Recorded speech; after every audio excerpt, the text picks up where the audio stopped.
সবাই আলহামদুলিল্লাহ স্যার, আপনি কেমন আছেন? তার হচ্ছে পরশ ঈশা সাইকে দেখতে পাচ্ছি। সবাই ভালো আছে না? জি স্যার। জি স্যার। তারপর সবাই বাসায় পড়ালেখা করতেছে তাই কি? আপনি কেমন আছেন? আজকে হচ্ছে পাঠদানের ধারাবাহিকতায় তো আমরা দ্বিতীয়বার করতেছি। এই ধারাবাহিকতায় আসতে হবে হচ্ছে বঙ্গভূমির প্রতি এই কবিতাটি। এটা হচ্ছে দেখো ৮৩ পৃষ্ঠায়। সবাই একটু এটা বের করো। এই কবিতাটা বের করো।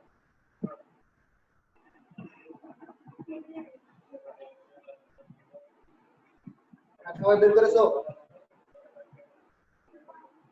৮৪ জি স্যার। বঙ্গভূমির প্রতি।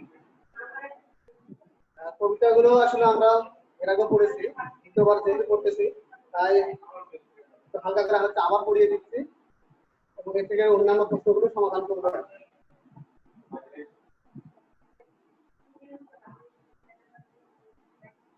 দেখো বঙ্গভূমির প্রতি অর্থাৎ হচ্ছে বঙ্গভূমি বলতে কবিতা হচ্ছে বঙ্গভূমি বাংলার কথা বলেছেন। সেই ভূমির প্রতি তিনি একটা আবেদন নিবেদন করেছেন বলে আসলে কবিতার নাম দিয়েছেন বঙ্গভূমির প্রতি। আর এই কবিতাটিকে হচ্ছে বলা হয় গীতি কবিতা। আর তোমাদের এর আগে বলেছি যে গীতি কবিতায় হচ্ছে লেখকের হচ্ছে ব্যক্তি জীবনের পরিচিত করে, মানে ব্যক্তি জীবনের হয়তো কোনো দুঃখ কষ্ট বা ব্যথা বেদনা যে কোনো হচ্ছে তার জীবনের একটা চিত্র ফুটিয়ে তোলে। এই কবিতাটা তো সেরকমই একটা বা একটা কিছু ফুটে উঠেছে। এটা লিখেছে হচ্ছে মাইকেল মধুসূদন দত্ত। এর আগে পড়েছি, তারপরে তার সম্পর্কে একটু আমাদের জানতে হবে। মাইকেল মধুসূদনের হচ্ছে একটা সবচেয়ে বড় পরিচয় রয়েছে, যে হচ্ছে তিনি একটা মহাকাব্য রচনা করেন। তার এটা হচ্ছে অমর কীর্তি। এই মহাকাব্যটার নাম হচ্ছে মেঘনাদ বধ। এই কাব্যটি তিনি রচনা করেছেন। এছাড়াও তিনি আসলে কবিতা, তারপর হচ্ছে সোনেট, পত্রকাব্য এগুলো রচনা করেছেন, প্রহসনও রচনা করেছেন। এবং তিনি একটা বিষয় হচ্ছে যে তিনি খ্রিস্ট ধর্ম গ্রহণ করেছিলেন হিন্দু ধর্ম থেকে। আর এই কারণে তার নাম শুনে মাইকেল শব্দ যুক্ত হয়। আমি সংক্ষেপে শুধু তার পরিচয়টা তুলে ধরতেছি। এবং তিনি হচ্ছে বেশ কিছু ভাষায় কিন্তু দক্ষ ছিলেন। আর তার কিছু রচনা রয়েছে। প্রহসনের মধ্যে পড়া হচ্ছে একেকি বলেন সভ্যতা, তারপর হচ্ছে বৈশালীকের হাড়েরও, তারপর হচ্ছে নাটক, যেগুলো হচ্ছে শর্মিষ্ঠা, পদ্মাবতী, কৃষ্ণকুমারী। আর একটা তার হচ্ছে পত্রকাব্য রয়েছে, সেটা হচ্ছে বীরাঙ্গনা। আর তার জন্ম মৃত্যু হচ্ছে 1824 খ্রিস্টাব্দে তার হচ্ছে জন্ম। বছর হচ্ছে সাগরদাঁড়ি গ্রামে, আর মৃত্যু হচ্ছে 1873 খ্রিস্টাব্দে। এটা একটু দেখে নিবি, এই জন্য বললাম আসলে। এখন দেখো কবিতাটা পড়ি আমরা, খুব মনোযোগ সহকারে একটু দেখবে, পড়বে। একটু কবির কবিতা। এখন রেখো মা দাসের মনে এমনি করি পদে। এখানে কবি তার জন্মভূমিকে মা বলে সম্বোধন করেছে, আর নিজেকে তিনি দাস হিসাবে উপস্থাপন করেছে। করে তিনি আবেদন জানিয়েছেন যে মা তুমি আমাকে, তোমার কাছে হচ্ছে আমার একটা আকুল আবেদন বা নিবেদন। পদে পদে এখানে হচ্ছে মায়ের পায়ে সারিতে মনের স্বাদ ঘরে যদি কর্মা। এবং তিনি বলেছেন যে যদি আমার মনের স্বাদ বা ইচ্ছাগুলো পূর্ণ করতে গিয়ে আমার যদি কোনো কর্মাত হয়ে থাকে, ভ্রান্তি হয়ে থাকে, তাহলে কি করতে পারে? দেখো কথা হচ্ছে পরের লাইনের সঙ্গে সম্পৃক্ত, মূলহীন করোনা গো তব মনোকগ্ন। তাহলে তোমার মনের পদ্ম থেকে আমাকে মূলহীন করোনা বা হচ্ছে নিরাশ করোনা। আসলে সবাই চায় তার জন্মভূমির কাছে অমর হয়ে থাকতে, বা হচ্ছে একজন কৃতিবান মানুষ হয়ে জন্মভূমির কাছে অমর হয়ে থাকে। এটা সবাই চায়। ঠিক কবিও আসলে এটাই চায়, জন্মভূমির কাছে অমর হয়ে থাকে। দেখো প্রবাসে দৈবের বসে তারা যদি আসলে তিনি দৈবের বসে বা হচ্ছে কোন একটা অলৌকিক আকর্ষণে বা টানে কিংবা ভোগে তিনি আসলে প্রবাসে গেছেন, আর নিজ দেশ ছেড়ে বিদেশে গেছেন।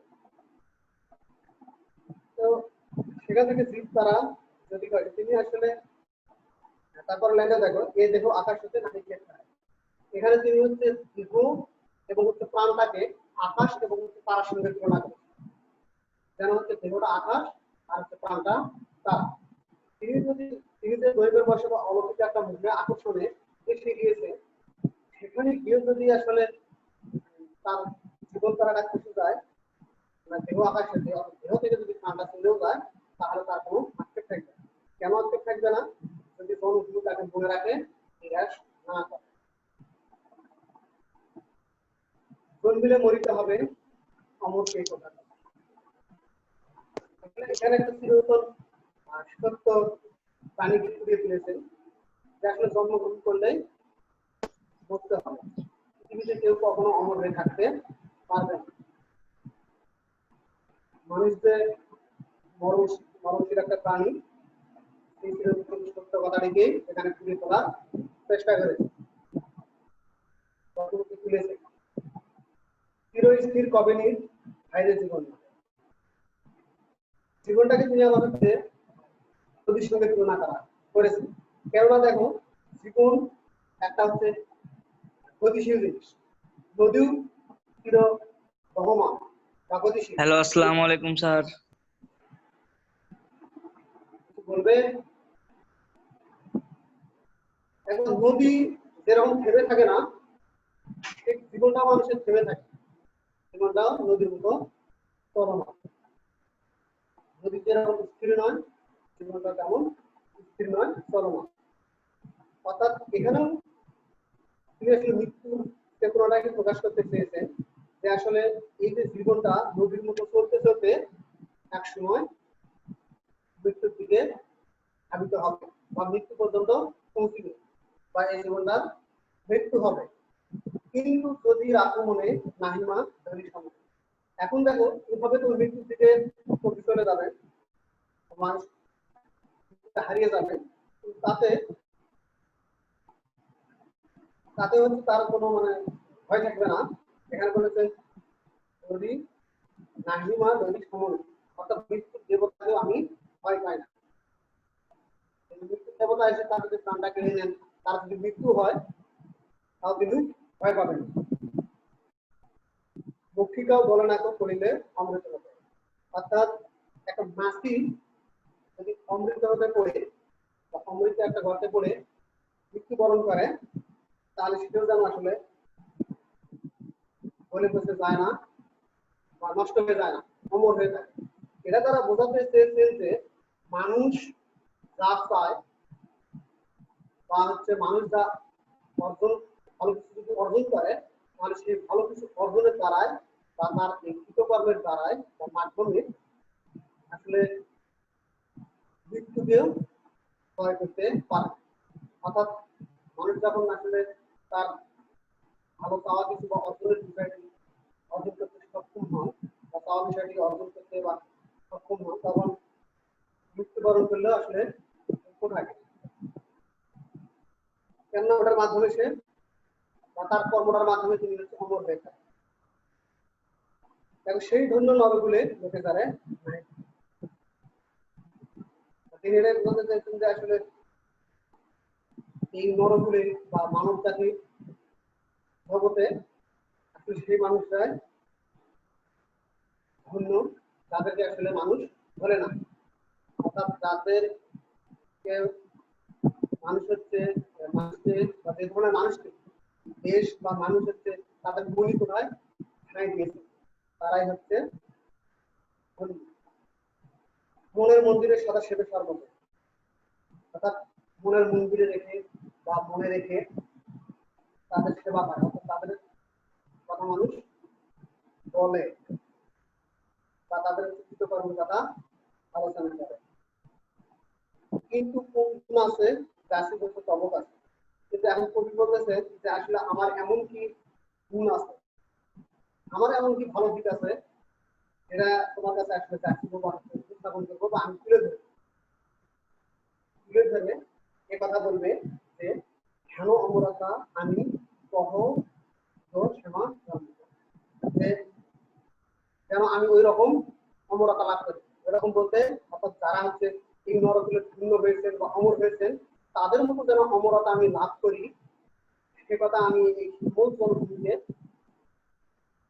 কি করে বলবো। এটা তাকেই প্রশ্ন করা হচ্ছে যে কহ তো ক্ষমা জনভূমি বলো আমি আসলে কোন কোন তোমার কাছে গিয়ে বলবো যে আমাকে তাদের মতো মনে রেখো বা অমরতা দান করো, তবে যদি দয়া করো। এখন যেহেতু কবির অমরতা লাভ করবার মতো কোনো গুণ নেই বা ভালো কাজ নেই, যেহেতু কবি বলতেছে তবে যদি তুমি দয়া করো ভুল দোষ গুণ ধরো অমর করিয়া বর দেহ কাছে বলেছে এই ভুল দোষ ত্রুটি এগুলো যদি আসলে মানে ভুলগুলো তার হচ্ছে আলোচনা করো বা তুলে আনো এবং দোষগুলো যদি ক্ষমা করে দাও, দিয়ে যদি আসলে এই অমর দাও সম্পর্কটা হচ্ছে বর দাও বা হচ্ছে আশীর্বাদ দাও, পুরো আশীর্বাদ দাও, তাহলেই অমরতা লাভ করা সম্ভব, দেশের কাছে অমর হয়ে থাকা সম্ভব। এখানে সুবরতে বলতে আসলে সু আশীর্বাদের কথা বলা হয়েছে, আর দে বলতে সবসময় এখানে হচ্ছে দেওয়া হবে জানে যেন স্থিতি চলে। মানুষের মা কথা এখানে খুঁটি যেন স্থিতি চলে মানুষের মা কথা। এখানে হচ্ছে জনভূমি আছে, অর্থাৎ এখানে নদীতে যেমন হচ্ছে পদ্ম ফুটে থাকে স্থিতি হয়ে থাকে, এই জনভূমির কাছে কবি আসলে জলের উপর আসলে স্থিতি হয়ে থাকতে চেয়েছে। মানুষের বলতে এখানে মনে কথা বলে মানে মধুময় তাম রস কি বসন্ত। এখানে দেখা যাচ্ছে যে বসন্তে সাধারণত অনেক সুন্দর সুন্দর ফুল ফুটে বসন্ত ঋতুটাকে সুন্দর করে। শরতে বা শরৎকালে কাশ ফুল ফুটে আসলে সৌন্দর্য বর্ধন করে ফুল, কিন্তু দেখা যাচ্ছে খুব এইরকম নির্দিষ্ট সময়ে শুধু বসন্তে এবং শরৎকালে নয় সব সময় অমর হয়ে থাকতে চেয়েছে, মানে হচ্ছে জন্মভূমির হৃদয়ের বা মণিকোঠায় পদ্মের মতো ফুটে থাকতে চেয়েছে নির্দিষ্ট সময় সব সময়। অর্থাৎ এখানে শুরু পুরো কবিতা সম্পর্কে একটা লাইন বলি। এই কবিতাটিতে আসলে লেখকের হচ্ছে জনভূমির একটা মমত্ববোধ বা ভালোবাসা ফুটে উঠেছে। তিনি আসলে একসময় বিদেশ গিয়েছিলেন জনভূমিকে অবজ্ঞা করেন, কিন্তু বিদেশে গিয়ে তিনি আসলে তার ভুল বুঝতে পারেন যে আমাকে আসলে আমার আসলে জনভূমিকে অবহেলা এবং অবজ্ঞা করা ঠিক হয়নি। তখন তিনি আসলে এরকম অভিপ্রায় ব্যক্ত করেছেন জনভূমির কাছে যে জনভূমি যেন আমার দোষ ত্রুটি ভুল সবকিছু ক্ষমা করে দিয়ে আমাকে অমর করে দেন, অমর করে রাখেন, সেই কামনাটা তিনি ব্যক্ত করেছেন। তো দেখো এটা থেকে আসলে কোনো সমস্যা আছে নাকি, কোনো জায়গা বুঝতে পারতেছে না, সেরকম জায়গা দেখ। সুবরতে মানে কি বললেন? এখানে হচ্ছে ভেঙে বের করে দেখো সু মানে হচ্ছে সুন্দর বা ভালো, তাই না?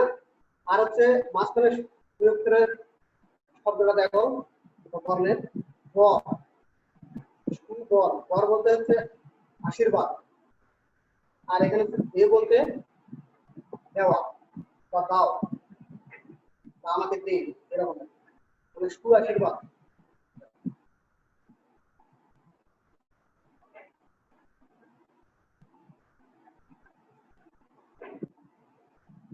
এখানে আবার শব্দগুলো একটু কঠিন তো একটু বলে দেই। এখানে প্রথমে একটা হচ্ছে বলেছে দাসের, মানে হচ্ছে দাস। দাস বলতে আমরা বুঝি আসলে চাকর বা গোলাম এরকম। এখানে কবি নিজেকেই দেশের আসলে এখন গোলাম দাস হিসেবে উপস্থাপন হিসেবে উপস্থাপন করে, নিজেকে খুব ছোট মনে করে আর কি, ছোট মনে করে। বিনতি তো বলতে আসলে আবেদন করা বা প্রার্থনা করা, পদে বলতে পায়। সাধিতে মানে হচ্ছে এখানে সাধনাটা বা ইচ্ছাকে একটা পূরণ করতে। সাধ মানে হচ্ছে ইচ্ছা, কর্মত মানে হচ্ছে ভুক্তি, তারপর হচ্ছে গুণ কখনো দেয়। আসলে গুণ কখনো বলতে আসলে গুণ বলতে মূল, আর কখনো বলতে হচ্ছে পক্ষ, লাল পক্ষ থেকে করা হয়েছে, মানে মূলের পক্ষ থেকে। এখানে মূল থেকে আসলে দৈবের বসে। দৈব বলতে আসলে কোন একটা অলৌকিক আকর্ষণে বা মুখে, এখানে ফসে বলতে আসলে বিচ্ছিন্ন হওয়া বা চলে যাওয়া। খেদ মানে হচ্ছে আক্ষেপ থাকা বা দুঃখ থাকা, কষ্ট থাকা।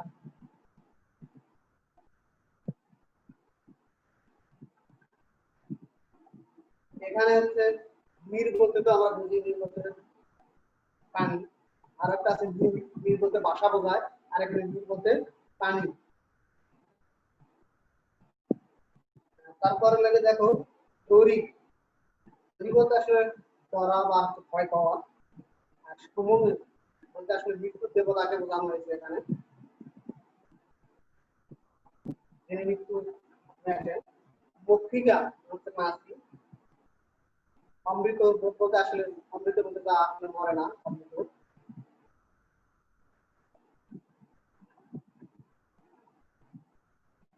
আর নরকুলি, কুলি বলতে নর বলতে আসলে আমরা হচ্ছে পুরুষকে বুঝি বা এখানে মানুষকে বোঝানো হয়েছে। কুলি বলতে আসলে মানুষ জাতিকে বোঝানো হয়েছে, মানুষ জাতির মতো।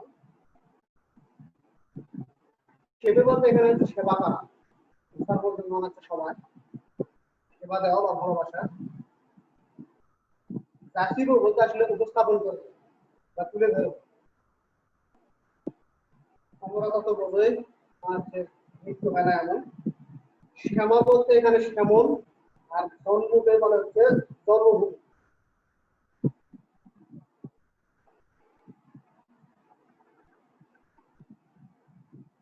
তো বললাম মানুষ একটা আছে, মানুষের মানে হচ্ছে বলে মধুময় একটা ভালো অবস্থাকে বোঝাচ্ছে। আর আমরা শোনা হচ্ছে একটা পদ্ম, আর বসন্ত, বসন্ত ঋতুর একটা নাম। আর শরতে বলতে এখানে হচ্ছে শরৎকাল বোঝানো।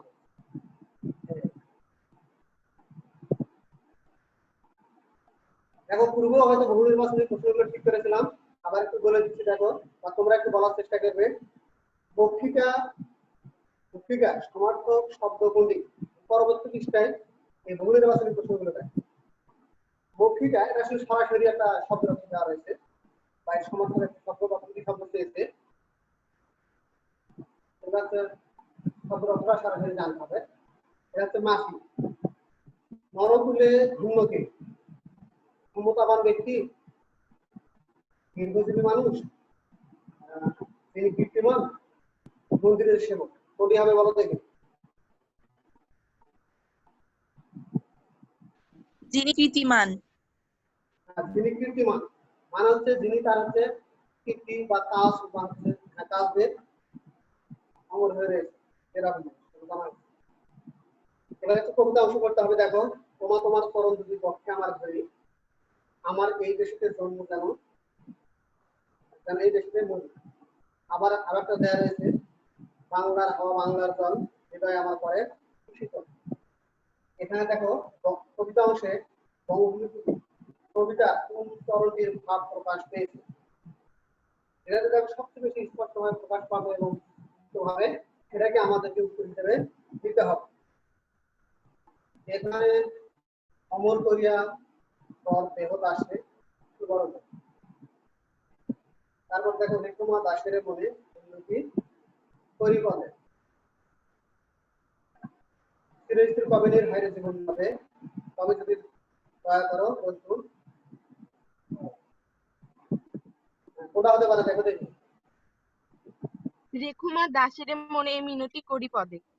হ্যাঁ, কেননা দেখো এখানে বলেছে যে এই চরণ দুটি পক্ষে ধরে একটা আবেদন করেছেন যে হচ্ছে এখানে আমার ধর্ম, এখানে যেন আমি মরি বা মৃত্যুবরণ করি। তাহলে এখানে তো সরাসরি সবকিছু মিল রয়েছে যে আবেদন জানিয়েছেন আমার ভাই। 4 নম্বরটা দেখো, বঙ্গভূমি কবিতাটির মতো দ্বিতীয় খ কবিতা অংশ প্রকাশ পেয়েছে, অর্থাৎ যে বিষয়টি প্রকাশ পেয়েছে সেটা হচ্ছে স্বদেশের প্রতি অনুরাগ। স্বদেশের প্রতি অনুরাগ বলতে এখানে স্বদেশের প্রতি একটা তার আছে সহানুভূতি, আকর্ষণ বা ভালোবাসা, এটা প্রকাশ পেয়েছে অবশ্যই। তা না হলে তো স্বদেশের কে নিয়ে এত কথা বলবে না। দেশের প্রতি গভীর শ্রদ্ধা কবিতা অংশে এবং বিভাগে যতটুকু কথা বলা হয়েছে তাতে আসলে গভীর মহত্ববোধ আমরা অবশ্যই দেখতে পাই। প্রশান্তি, এখানে আসলে প্রশান্তিটা নেওয়া যাবে, কারণ হচ্ছে যে দেশের প্রতি এভাবে ভালোবাসা দেখিয়ে আবেদন জানিয়েছেন অমর হয়ে থাকা। অমর হয়ে থাকতে পারলে কবির আতার কি পাবে, শান্তি পাবে বা ভালো লাগবে, কবির ভালো লাগে এটা ঠিক। তাহলে আমরা তিনটাই এখান থেকে নিতে পারি। এবার দেখো সৃজনশীল প্রশ্নটা, বাংলা ভাষায় রচিত প্রথম মহাকাব্যের নাম কি? আমি এর আগে বললাম বলার সময়, আলোচনা করার সময়, যে হচ্ছে মাইকেল মধুসূদন দত্তের একটা হচ্ছে মহাকাব্য রয়েছে, হচ্ছে মেঘনাদ বধ। সেটি আসলে বাংলা সাহিত্যের প্রথম সার্থক মহাকাব্য বলে বিবেচিত। ফলন দেখো, কবি বর প্রার্থনা করেন কেন? আমরা দেখতে পাচ্ছি যে বারবার কবি হচ্ছে বর প্রার্থনা করেছেন বা হচ্ছে দেশের আশীর্বাদ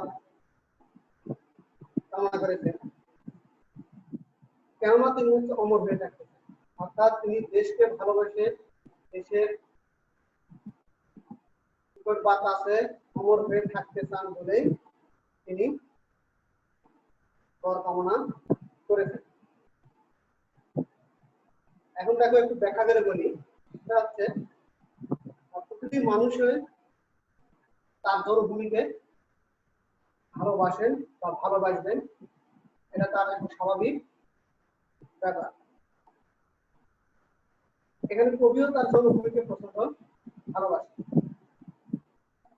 আর তার ভালোবাসার সত্যতার কারণেই মূলত তিনি জন্মভূমির কাছে বারবার এই কামনা করেছেন বা এই আশীর্বাদটা চেয়েছেন তিনি যেন তাকে যেন জন্মভূমি মনে রাখেন এবং তিনি যেন এই জন্মভূমির কাছে অমর হয়ে থাকতে পারেন।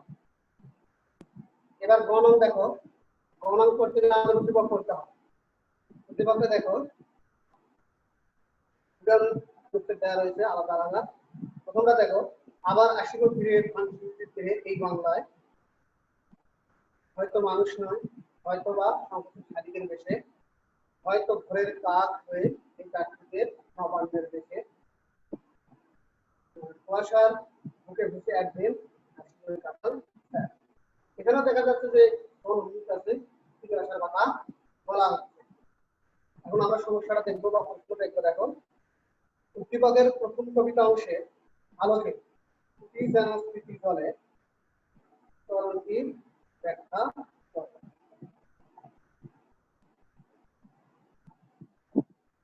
এখানে দেখো প্রথমত আমাদের বলতে হবে এটা যে আসলে এখানে উদ্দীপকের কোন কবিতা অংশে আসলে জন্মভূমির কাছে অমরতা লাভে বা হচ্ছে স্মৃতি হয়ে থাকার কথা বলা হয়েছে।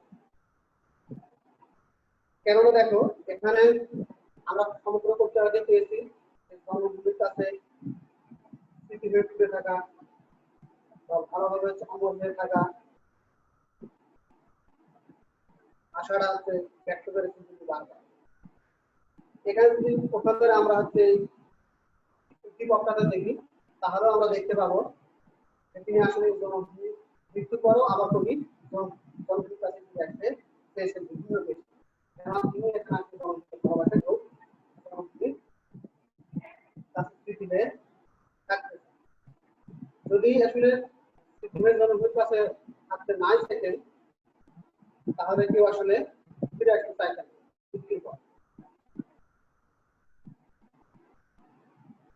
আচ্ছা, ঘটনা দেখো একটু হালকা বুঝিয়ে দিচ্ছি। দ্বিতীয় কবিতা অংশ ও বঙ্গভূমি কবিতা দ্বিতীয় আসলে আমি অংশটা পড়িনি, অংশটা পড়তে হবে। তাহলে দেখো, ঘড়িতে চাহিনা আমি সুন্দর ভুবনে মানবের মাঝে আমি বাঁচিবারে চাই, বীজ মুক্ত করে কারণে জীবন্ত হৃদয়ের মাঝে স্থান পায়। এখান থেকে দ্বিতীয় কবিতা অংশ ও বঙ্গভূমি কবিতা একই। তুমি কি একমত? তাহলে এখানে বলতে হবে হ্যাঁ। হচ্ছে দ্বিতীয় কবিতা অংশ ও বঙ্গভূমি কবিতা মূল সুর একই। এই ব্যাপারে আমি একমত। এখন তুমি কেমন একমত সেটা বোঝাতে হবে। আমি প্রথমে বলতে কেমন না, আমরা পাঠ্যের কবিতা অংশে দেখেছি কবি এই জনভূমির কাছে বিভিন্নভাবে বিনতি করেছেন বা প্রার্থনা করেছেন, আবেদন জানিয়েছে এবং আশীর্বাদ পেয়েছেন হচ্ছে অমরতা। অর্থাৎ তিনি জনভূমির নীতির মন্দিরটা অমর হয়ে থাকতে চান। পক্ষান্তরে আমরা হচ্ছে উদ্দীপকেও দেখতে পাই যে আসলে পৃথিবী থেকে কবি পৃথিবীকে কবি ছেড়ে যেতে চান না। তিনি এই যে সূর্য, তারপর হচ্ছে জীবন্ত মানুষ, বাগান, এইসবের মাঝে স্থান করে নিয়ে থাকতে চান। তাই আসলে বলা যায় এখানে উদ্দীপকের তৃতীয়াংশ এবং হচ্ছে কবিতা এখন বলতে এখানে মূল বিষয় বা মূল বিষয়বস্তুটাকে বোঝানো হচ্ছে। তো দেখো আসলে প্রথমত একটা কবিতাটা বুঝেছি যাবে সেটা দেখতে হবে। কবিতা যদি বুঝে থাকো তাহলে এখান থেকে যাবতীয় প্রশ্নের উত্তর সঠিকভাবে দিতে পারবে। কারণ দেখো মানে বুঝতে পেরেছি কিনা সম্পূর্ণ, কোথাও কোনো সমস্যা আছে কিনা এক মিনিট দেখো।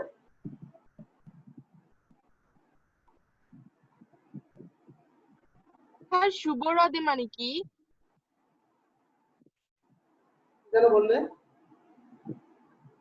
শুভ হ্রদে। সুবরদে, না না, শুভ হ্রদে। এটা ঠিক আছে। হ্যাঁ, এটাই তো মানে হচ্ছে কোথায় কি সুবরদে মানে হচ্ছে সু আশীর্বাদ যদি দাও, সু আশীর্বাদের কথা বলা হয়, মানে ভালো আশীর্বাদ।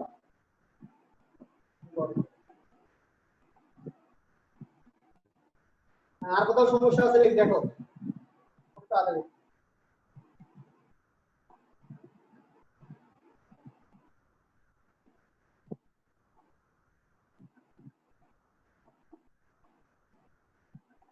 ঠিক আছে, আজ এ পর্যন্তই। তোমরা হচ্ছে এই পুরো কবিতাটা দেখ, এই কবিতার আসলে যা আছে সবকিছু থেকে যেন যে কোনো প্রশ্ন আসলে আমরা সঠিকভাবে উত্তর দিতে পারি।